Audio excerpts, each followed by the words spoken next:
ಶುಂಠಿ ನಮ್ಮ ಆರೋಗ್ಯಕ್ಕೆ ಬಹಳ ಒಳ್ಳೆಯದು. ಆದರೆ ಇದರಿಂದ ಚಹಾ ಮಾಡಿ ಸೇವನೆ ಮಾಡುವುದು ಜೀರ್ಣಕಾರಿ ಸಮಸ್ಯೆಗಳಿಗೆ ಕಾರಣವಾಗಬಹುದು. ಅದರಲ್ಲಿಯೂ ಬೆಳಗ್ಗೆ ಖಾಲಿ ಹೊಟ್ಟೆಯಲ್ಲಿ ಅಥವಾ ಇದನ್ನು ದಿನದಲ್ಲಿ ಹೆಚ್ಚು ಹೆಚ್ಚು ಬಾರಿ ಕುಡಿಯುವುದರಿಂದ ಗ್ಯಾಸ್, ಆಮ್ಲೀಯತೆ, ಅಜೀರ್ಣ, ಎದೆ ಉರಿಯುವಂತಹ ಸಮಸ್ಯೆಗಳು ಉಂಟಾಗಬಹುದು.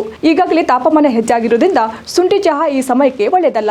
ಬೇಸಿಗೆಯಲ್ಲಿ ಹೆಚ್ಚಿನ ಜನರು ತಾಪಮಾನ ಹೆಚ್ಚಾಗಿರುವುದರಿಂದ ತಲೆನೋವು, ಆಯಾಸ ಮತ್ತು ಆಲಸ್ಯದಂತಹ ಸಮಸ್ಯೆಗಳು ಎದುರಿಸುತ್ತಾರೆ. ಆದರೂ ಕೂಡ ಚಹಾ, ಕಾಫಿ ಸೇವನೆ ಮಾಡುವುದು ಬಿಡುವುದಿಲ್ಲ. ಈ ರೀತಿಯ ಬಿಸಿಯಾಗಿರುವ ಪಾನೀಯಗಳು ಕೆಲವೊಮ್ಮೆ ದೇಹದಲ್ಲಿ ಶಾಖ ಹೆಚ್ಚಾಗುವಂತೆ ಮಾಡುತ್ತದೆ. ಪರಿಣಾಮವಾಗಿ ಒತ್ತಡ, ಅಸ್ವಸ್ಥತೆ ಮತ್ತು ಅತಿಯಾದ ಬೆವರುವಿಕೆಯಂತಹ ರೋಗ ಲಕ್ಷಣಗಳು ಕಾಣಿಸಿಕೊಳ್ಳಬಹುದು.